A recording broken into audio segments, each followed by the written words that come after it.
Assalamualaikum warahmatullahi wabarakatuh. SM News kembali hadir menjumpai Anda. Beragam informasi menarik akan kami sajikan untuk Anda selama 30 menit ke depan. Bersama saya Dena Miawati dan berikut USM News selengkapnya.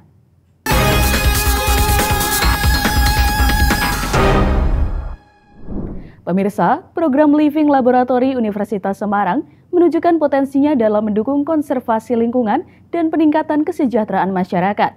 Hal serupa juga diungkapkan Ketua Fordas Bodri dalam kunjungannya ke USM beberapa waktu lalu.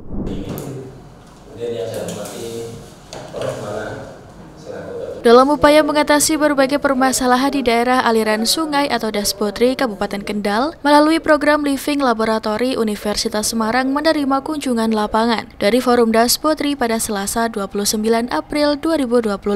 Kunjungan yang difokuskan pada audiensi dan koordinasi bersama untuk menyinergikan program antara Forum Das dan Living Laboratory USM ini dihadiri langsung oleh Ketua Forum Dasbodri Hermojo Budiman beserta tim dan Profesor Dr. Insinyur Haslina MSI selaku Ketua Living Laboratory USM beserta jajaran. Di Jawa Tengah terdapat 202 das dari 35 kabupaten dan kota. Adapun dari Bodri luasnya 65.000 hektar yang terdiri dari 4 kabupaten yaitu Kendal, Temanggung, Kabupaten Semarang, dan Wonosobo. Fordas Bodri mengungkapkan keberadaan Living Laboratory USM bisa menjadi solusi dari berbagai permasalahan yang ada di Dasbodri. Maka dari itu, Profesor Dr. Insinyur Haslina MSI berharap pertemuan tersebut mampu mempercepat kolaborasi antara USM dan Fordas Bodri. Semoga pertemuan ini bisa memberikan hasil yang baik untuk segera bersama-sama kita tindak lanjuti dalam rangka untuk meningkatkan kualitas lingkungan dan tentunya permasalahan yang ada di masyarakat khususnya di Dasbodri Kabupaten Kendal.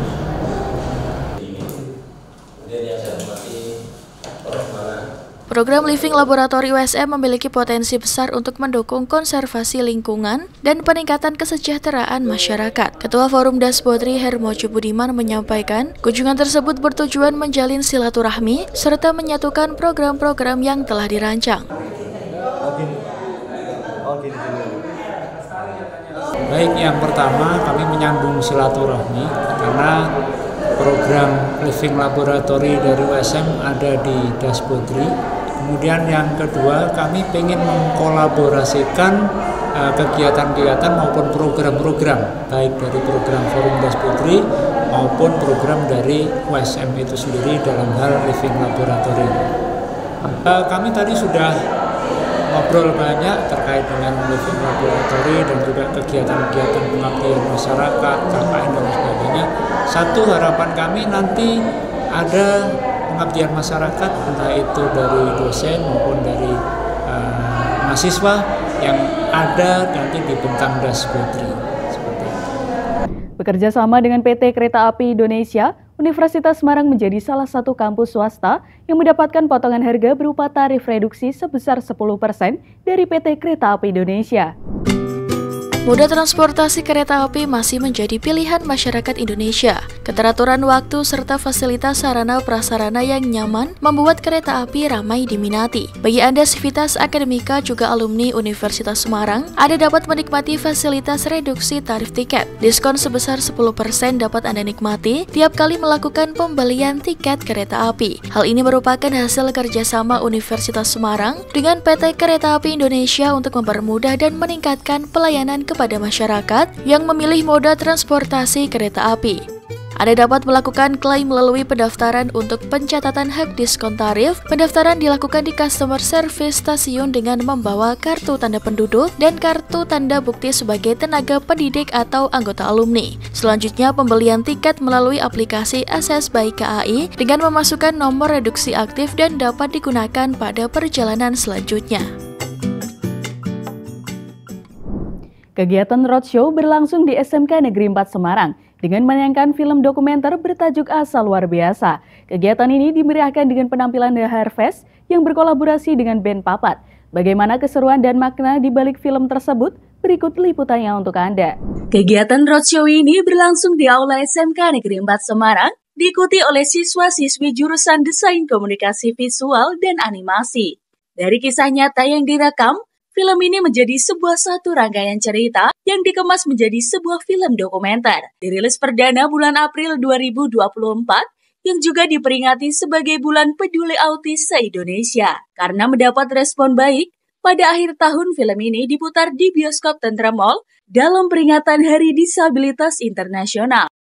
Ya, baik, film Asal Luar Biasa ini lahir karena dari Yayasan Yoga Semara yang memang bekerja sama dengan saya itu memang ingin mencoba membuat film yang mengcapture tentang dunia anak-anak autis di level dewasa. Setiap titik pemutaran saya memiliki kesan-kesan yang baik, yang positif gitu ya, penyambutan yang baik, siswa-siswa yang antusias dan tidak menyangka ternyata film ini memang relate untuk anak-anak, remaja gitu ya, untuk mereka bisa mengetahui dunia autism gitu dan bagaimana bersikap, pihak dan juga hidup berdampingan dengan mereka. Nah ini ternyata saya juga terkesan karena setelah menonton banyak respon-respon, apresiasi dan testimoni yang positif gitu ya tadi dari para penonton. Sesuai dengan judulnya ya, filmnya memang sangat luar biasa, menceritakan tentang anak-anak berkebutuhan khusus dan itu menggambarkan bahwasanya anak-anak yang dicap berkebutuhan khusus ternyata memiliki kelebihan yang luar biasa yang belum tentu dimiliki oleh anak-anak lain yang dianggap normal. Jadi itu film sangat luar biasa, penggarapannya luar biasa dengan aktor-aktor dan pemeran-pemeran yang luar biasa sehingga mungkin bisa menambah apresiasi ke dunia film kita dan menambah semangat anak-anak kita untuk membuat film. Mendapat banyak makna tentang hidup berdampingan dengan autis yang hebat, hal ini mengubah pandangan mereka terhadap anak berkebutuhan khusus dan juga menjadi media edukasi, advokasi, dan juga menjadi media untuk kesadaran sosial bagi para penontonnya bahwa mereka memiliki potensi yang sama dengan anak pada umumnya. Selain itu, siswa-siswi juga mendapat bekal pengalaman yang bermanfaat tentang proses produksi dari sebuah film. Satreskrim Polres Blora berhasil mengungkap kasus pencurian sepeda motor di lapangan Kridosono, Kelurahan Tempelan, Kecamatan Blora, Kabupaten Blora. Polisi mengungkap 3 pelaku di Kabupaten Kudus dan mengamankan barang bukti berupa motor yang telah dibongkar. Kronologi bermula saat korban memarkirkan sepeda motor Honda Vario 125 hitam tahun 2023 di sisi selatan Tribun Timur lapangan Kridosono untuk berolahraga. Motor bernomor polisi K4178BBE tersebut dilengkapi STNK dan 2 dompet berisi KTP, kartu pelajar, serta uang tunai Rp300.000. Namun saat korban kembali motor beserta isinya raib, kerugian ditaksir mencapai Rp25,3 juta.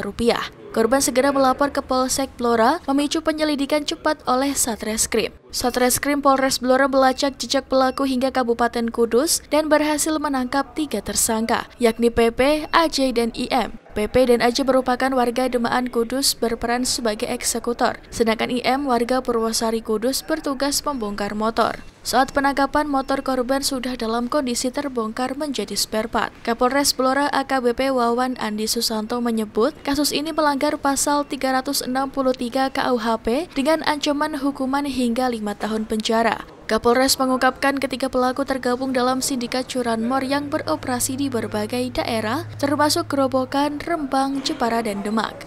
Korban saudari MPN berjalan kaki berolahraga mengitari.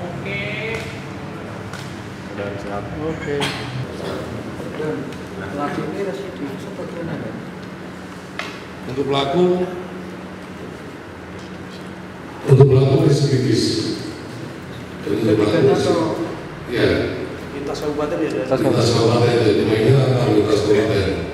Nah, mumpung rekan media, kami juga mengimbau kepada seluruh masyarakat Kabupaten Blora agar apabila memarkirkan kendaraannya, yang pertama adalah pastikan keamanan kendaraan tersebut.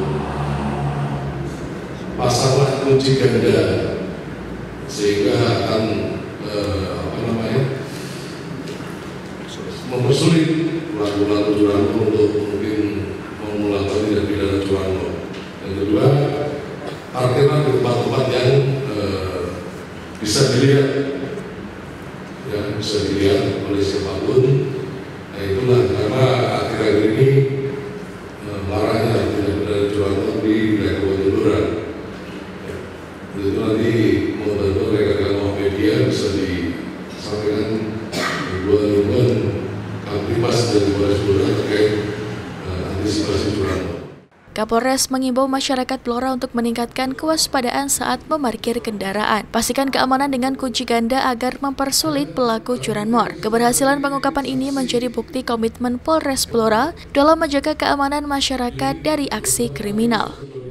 Pemerintah Kabupaten Jepara, Jawa Tengah terus berinovasi dalam mendekatkan diri dengan masyarakat. Salah satunya dengan program Bupati Ngantor di Desa.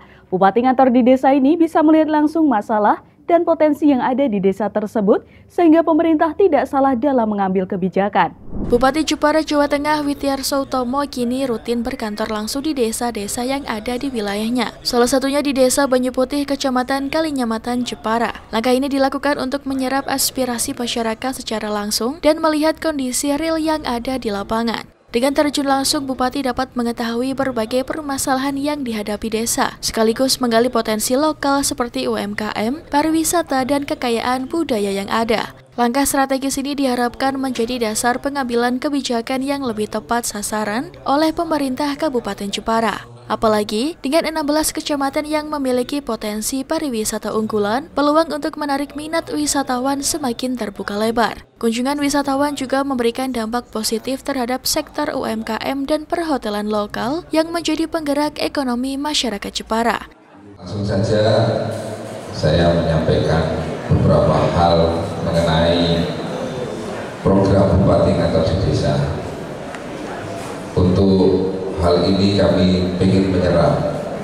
Tadi Pak Inggi sudah menyampaikan unek-uneknya, tapi saya kepingin lebih lagi bagaimana membangun Kalinyamatan ini bisa memiliki satu destinasi apapun itu UMKM, pariwisata, atau apapun yang dimiliki oleh kearifan lokal di Kalinyamatan ini yang bisa kita pamerkan kepada masyarakat luas di Indonesia, sehingga ini menjadi penggerak ekonomi kita.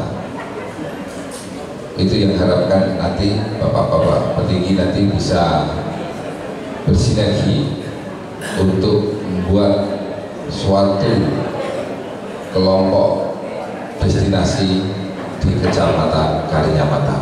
Itu yang saya benar-benar harapkan. Dengan begitu kami akan memiliki 16 sentra yang bisa kita pamerkan untuk setiap wisatawan yang ada di Jepara. Karena sekarang rata-rata wisatawan itu bertempat tinggal di Jepara itu 1,5 hari. Nah, saya kepingin menambah lagi 1,5 hari, berarti 3 hari. Nah, kalau 3 hari itu kan berarti kita harus punya banyak tempat yang dikunjungi, tempat yang kita pamerkan supaya mereka betah di Jepara. Nah, kalau 1,5 hari tambahan itu berarti hotel ataupun tempat tinggal, ya, tidak hanya hotel di perkotaan, di desa-desa kalau ada dibuat rumah singgah itu tidak masalah.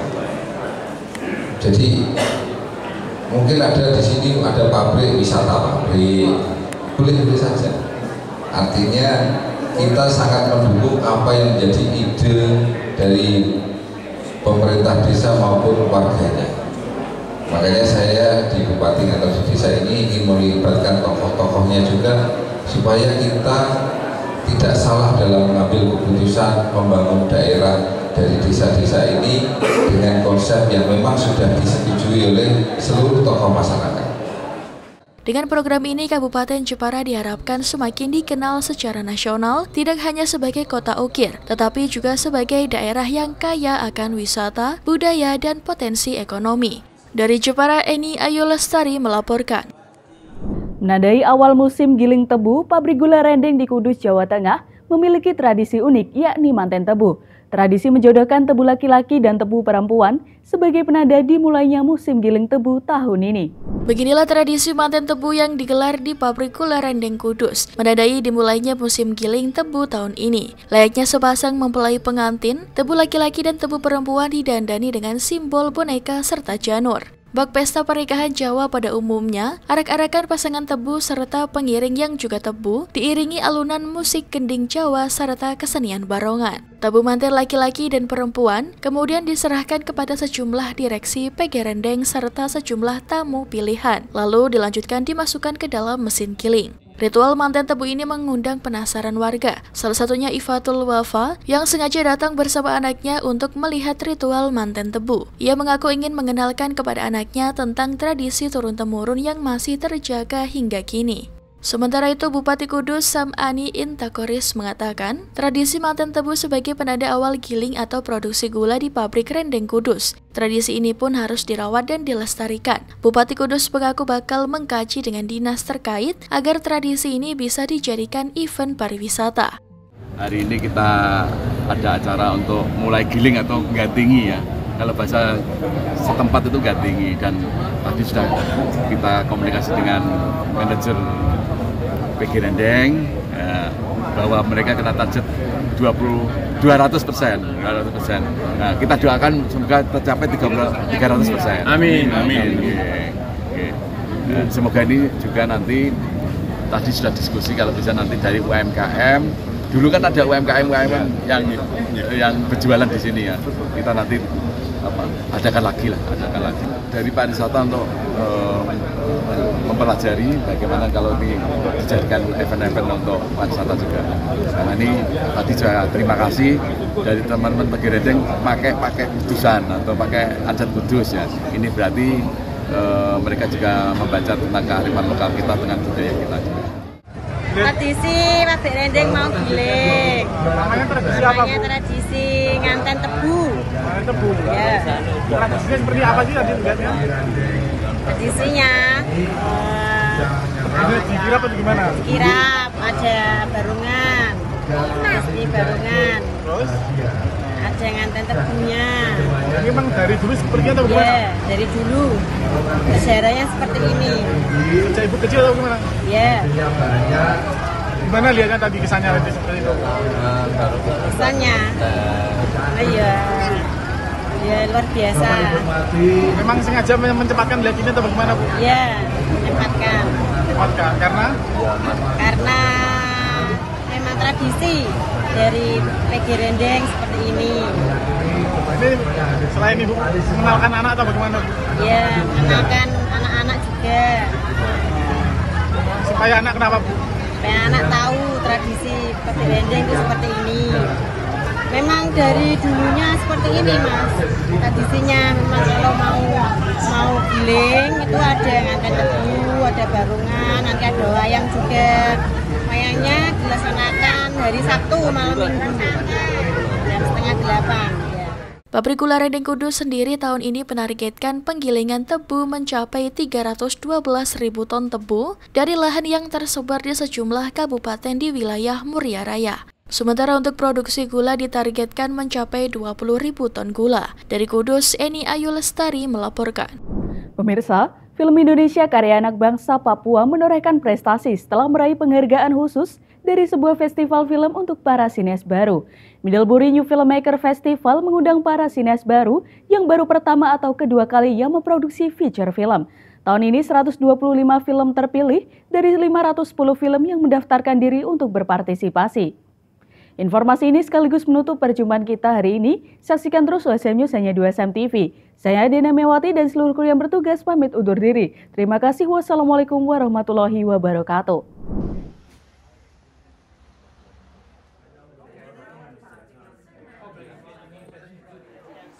Hey guys, saya berada di negara bagian Vermont, tepatnya di kota Middlebury. Dan kota ini sangat unik karena walaupun hanya penduduk 10.000 orang, tetapi ada festival New Filmmakers Festival, di mana ini kesempatan untuk para filmmaker yang baru pertama kali atau kedua kali membuat film, menampilkan film mereka di teater-teater di sekitar kota ini. Termasuk ada juga film Indonesia, tepatnya dari Papua, Orpa. Wah, Orpa mau sekolah sampai setinggi manapun, harus kembali ke dapur. Hidup itu penuh dengan pilihan. Kau bisa pilih untuk tinggal, menyerah, atau kau bisa pilih untuk kejar kebenaran. Film Indonesia kisah remaja putri 13 tahun dari pedalaman Papua menarik perhatian penonton Amerika di Theater Town Hall, kota Middlebury, Vermont, Amerika. Cukup sadar sih nggak mudah emang sebenarnya buat film, dan untuk orang buat film pertama itu ada beberapa I know people yang juga really good filmmaker yang punya film pertama nggak langsung travel kemana-mana juga. And like for me to get this opportunity is it's a blessing for me. Dan ya udah, aku berusaha untuk enjoy and try to spread love aja sebenarnya.